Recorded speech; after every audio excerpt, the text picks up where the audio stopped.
Thank you, Chair. Thank you, Conference. It's great to be back in Liverpool. This party is now the largest social democratic party in Europe, and we are still growing. I'm still here. Jeremy Corbyn is.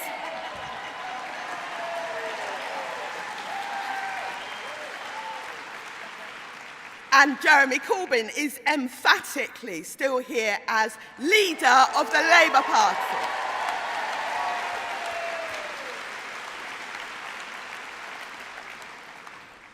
We are here to discuss the safety and security of the whole country.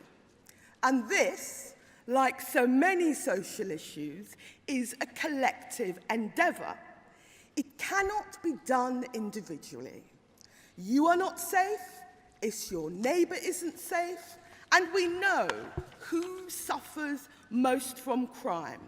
It's the most vulnerable: women, the elderly, children, all of our ethnic minority communities, the LGBTQ community, and disabled people. So it has always been wrong to say that law and order is somehow a Tory issue. Fighting crime and upholding the law are key issues for our communities and are therefore key issues for Labour.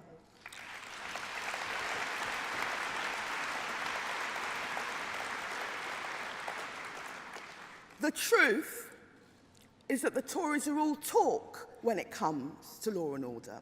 In fact, they've cut over 20,000 police officers. Support staff have been decimated, and we can all see the consequences in our community. Response times to 999 calls are increasing. Violent crime is increasing, but arrests are falling. Government cuts, Tory austerity, has damaged our public services. All Tory cuts have consequences, and their police cuts also have consequences. You cannot keep people safe on the cheap.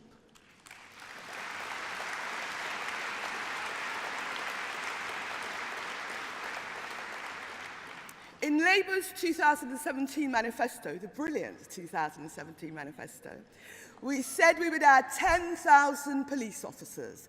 We will focus on rebuilding community policing because community police are the front line against crime, including terrorism.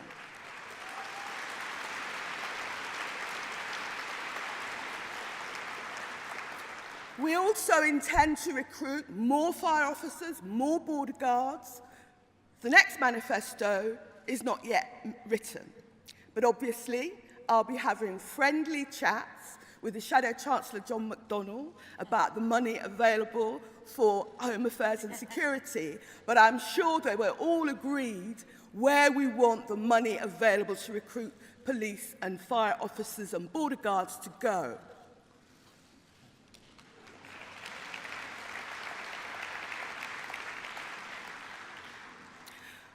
But on a serious note, the tragic fire at Grenfell reminds us all of the courage of our firefighters.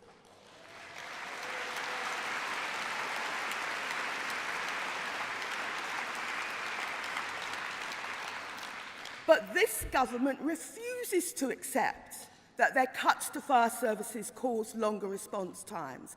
They refuse to accept that privatisation and deregulation led inevitably to disasters like Grenfell. More than a year later, they have not produced a single initiative that would prevent a repeat of Grenfell. That is how much they care.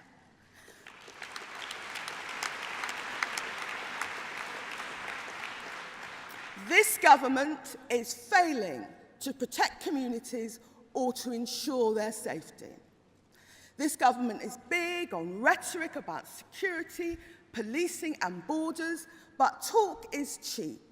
Action costs money.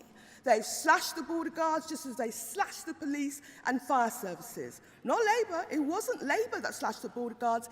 It was the Tories that made those cuts. Real border security to stop drug trafficking, sex traffickers, gangsters and terrorists, that is what the Labour Party stands for.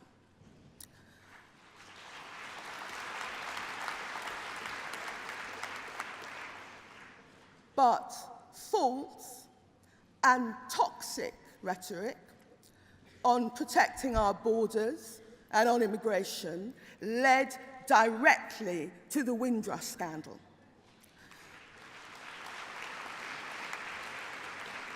Can you imagine living in a country which indefinitely detains its own citizens, which deports them, which refuses them cancer treatment, even when they've lived in the country all their adult lives? Well, under this government, we saw this happen to the Windrush generation. This was my parents' generation, and I know full well that this was a generation that came to help rebuild this country after the war, and the Tories treated them like this. This was a generation who was so proud to be British, which makes the way they were treated even more shameful. So we've had Theresa May with her Go Home vans. She was the Home Secretary who announced that she would deport first, appeal later. And the entire Tory party and the Lib Dems voted for the 2014 Immigration Act, which implemented their hostile environment. They are responsible for Windrush. And it's no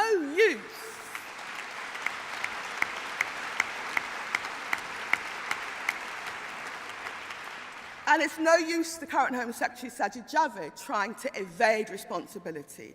He claims to have ended the hostile environment. That is untrue. Last Friday, he sneaked out an announcement showing that they are still treating the Windrush generation as second-class citizens. We will not rest until there is justice for the Windrush generation.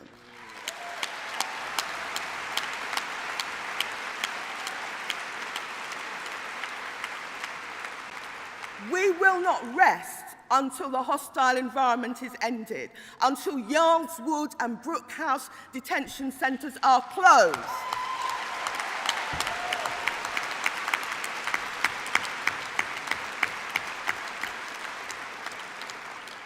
And we won't rest until this Prime Minister and this government is gone.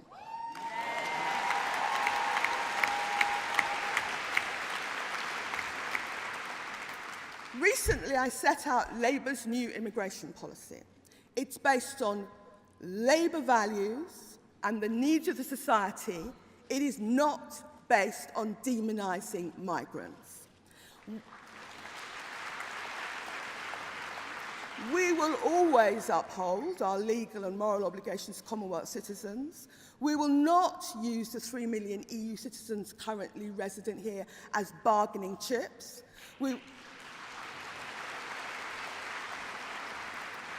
We will uphold their rights and the rights of British citizens resident in Europe. We'll be striking deals with the EU and other countries. These trade deals can benefit us all. Migration may well be part of those deals, and the immigration that I have set out fits into that, not the other way around. What we won't be doing is having bogus numerical targets for immigrants.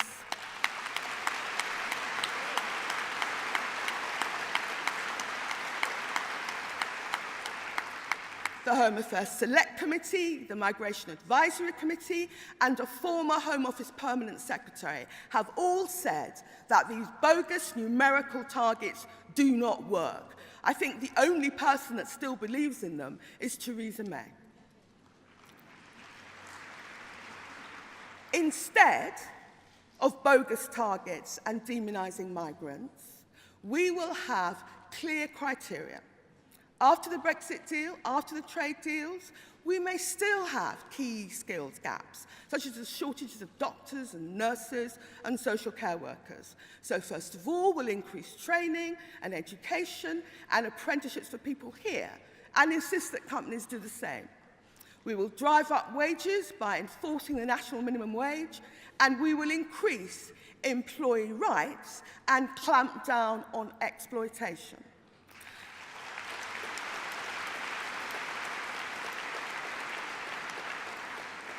But we can't expect increased training to plug the shortage of workers like doctors and social care workers in the short term. We will need some migrant workers. But conference, we should always remember that immigrants don't drive down wages. It's predatory employers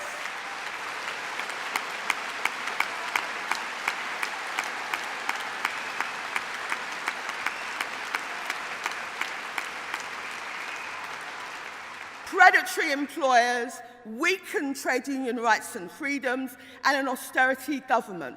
That is what has driven down wages.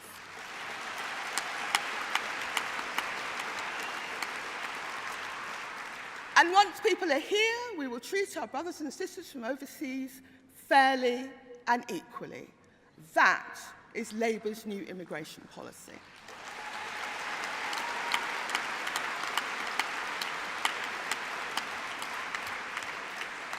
But I can't go without reminding this audience here in Liverpool that Labour is committed to releasing all the papers in relation to the 37 Camel-Laird shipyard workers and the Shrewsbury 24 trials.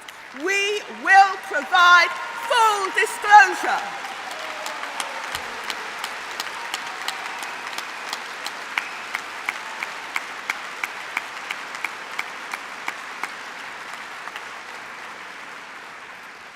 We want justice, and we'll have open inquiries into Orgreave and into the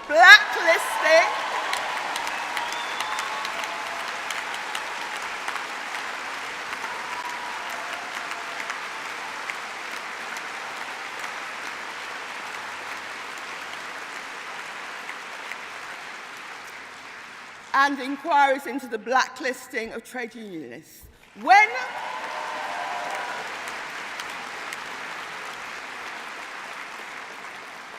When workers are engaged in legitimate disputes, they need to be safe and secure from intimidation, from threats, and from media frame-ups.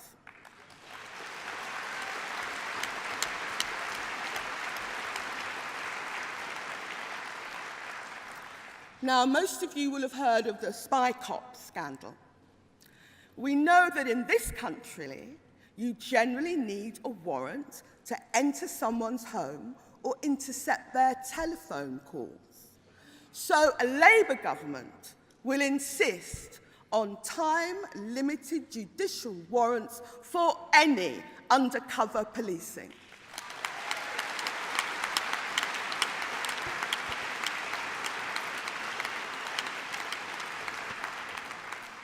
And I couldn't let my conference speech end without thanking my fantastic Shadow Home Affairs team, Nick Thomas-Simmons, Afsal Khan, Karen Lee, Louise Haig, and Eleanor Smith. They have been brilliant.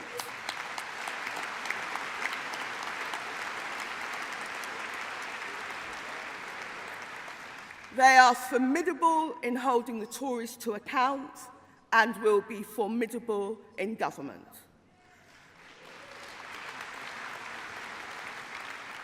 But I also want to thank all of you who've supported our party, supported me, and supported the leader, Jeremy Corbyn, through thick and thin.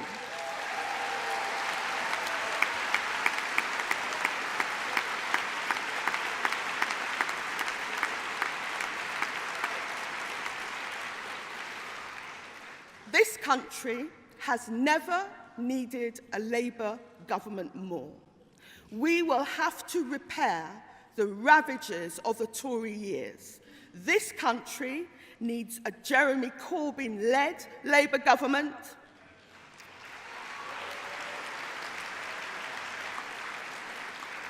And as one of our former leaders, the great John Smith, said, the chance to serve is all we ask. Thank you, Conference.